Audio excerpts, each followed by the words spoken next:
G'day everybody. It's Saturday and this bloody truck's blown a bit of exhaust out. Nice little hole down there, it's all rotting out. I'm going to attempt to repair it by putting in a patch of flex. It's just temporary. That's one end of the flex joint.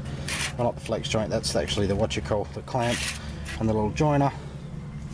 And if we walk over here, I've actually got a nice section of flex. Nice new section of flex, all the other hardware for it. So we're going to put that in as a patch and we'll see how we go with it. I'll do a bit of a progress video as I go, shouldn't take very long. Just have to cut that exhaust off with the chain cutter, make sure I can get that other bit of the other flex clamp on the other side. I think there's going to be just enough straight there to do it, just enough straight. Maybe I'll push it down as far as I can as well. But anyway, first job, get all that off and then see how we go. Okay, I can tell why this is stuffed up so bad is somebody else has already patched it with a patch before. This exhaust isn't going to last. My job here with the flex is going to be temporary until one day it's just going to fall apart again. In which case I'm going to have no option but to replace the section entirely from the exhaust brake there all the way up to the muffler. Anyway, I'm going to cut this about here, somewhere here. There's the bottom of the muffler. I'm going to cut this somewhere there. The chain cutter, there's the chain cutter.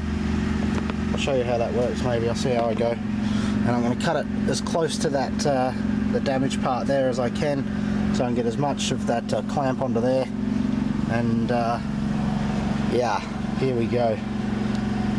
Okay, and this is how the chain cutter works. If you've ever used a set of plumber's pipe cutters, you know, the ones for you spin around the little copper pipes for cutting them, well this is basically the same thing but much bigger.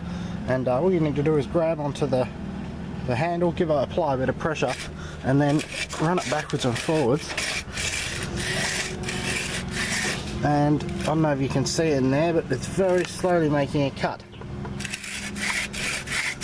It's usually more of a two-handed operation because you need to get some pressure on that joint somewhat, or on the chain.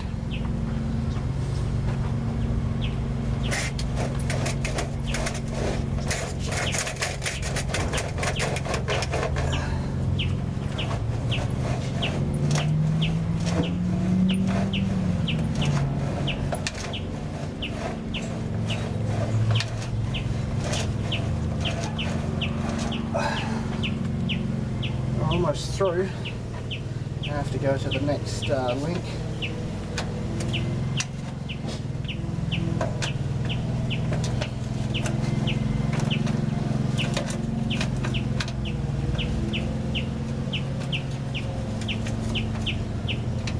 On the next link.